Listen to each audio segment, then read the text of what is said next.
her piece, How to Choose a Baby Name.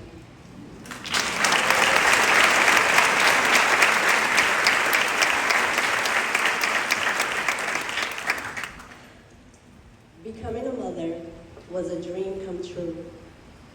As a teenager, I loved making lists of potential names for my future kids: Anastasia, Francesca, Adonis. Choosing a name, something that will forever be a part of your child's identity, is a big responsibility. There is much to consider. You must find a name your Dominican family will not butcher, a name your Cibaeño husband's family will not butcher, a name that feels good, a name that rolls off the tongue when you are scolding or hugging or calling to dinner.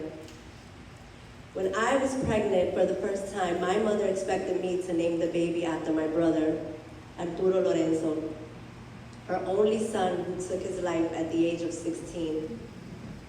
I loved my brother very much, but I did not want my son to have his name.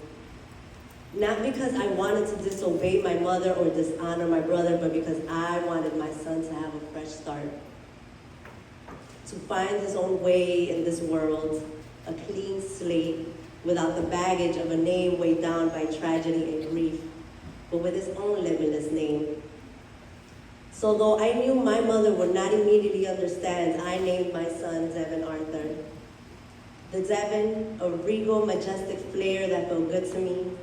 The Arthur, a tribute, a reshuffling of the letters of Arturo, but still a reflection of a beautiful new beginning for my boy. I had done it. I had named my child, but then I had another one. Our second born's name is Darius Emmanuel. Darius is also a reshuffling of letters, this time the letters of my husband's brother's name, Dowdy's.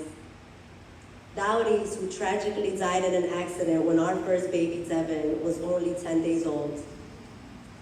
I remember sitting uncomfortably postpartum in a Chinese Dominican restaurant, our first little outing as a family. When the phone rang with the devastating news, I saw the pain in my husband's eyes, a pain I knew all too well. This was a shared connection I wish we had no cause to share. And so, it was with the news of Dowdy's death that the seed was planted for the name we would arrive at 3 years later for our second son, when we allowed the letters of Dowdy's to evolve divinely into Darius. And though our Spanish-speaking family insists on pronouncing it Darius, we know that we have blessed our son with his very own name to grow and thrive within. It helps my grieving heart to heal, knowing that our sons' new names carry stories and memories of the uncles they will never know. This was not part of my teenage consideration when making my list. Adrian, Joshua, and Destiny could never hold the meaning or significance of Devin and Darius. But I was right. Choosing their names was a big responsibility. Because perhaps with their names comes divine guidance and protection from two men no longer with us who would have loved them as their own. In the footsteps of my mother's loss of her son and my mother's loss of her son, when I became a mother to my sons, I was paralyzed with fear, aware of how fragile it all is. The responsibility of motherhood goes far beyond that first big job of selecting a child's name. It is demanding 24-hour work, yes. It is questioning if you're doing everything right or if you're screwing them up, yes.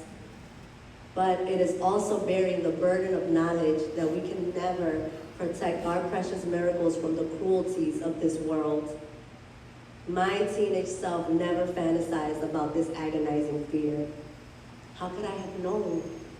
How could I have understood that with the power of giving a child his name comes the reality of a shaky heart, a consciousness of the vulnerability of life? As I have raised my boys, my Devin and my Darius, I have learned to surrender to the fact that in this life we do not control everything. That we must believe in the forces beyond our comprehension in order to mother in peace. With their names, I have gifted my boys each other, precious brothers, able to begin their own stories and memories as siblings and best friends.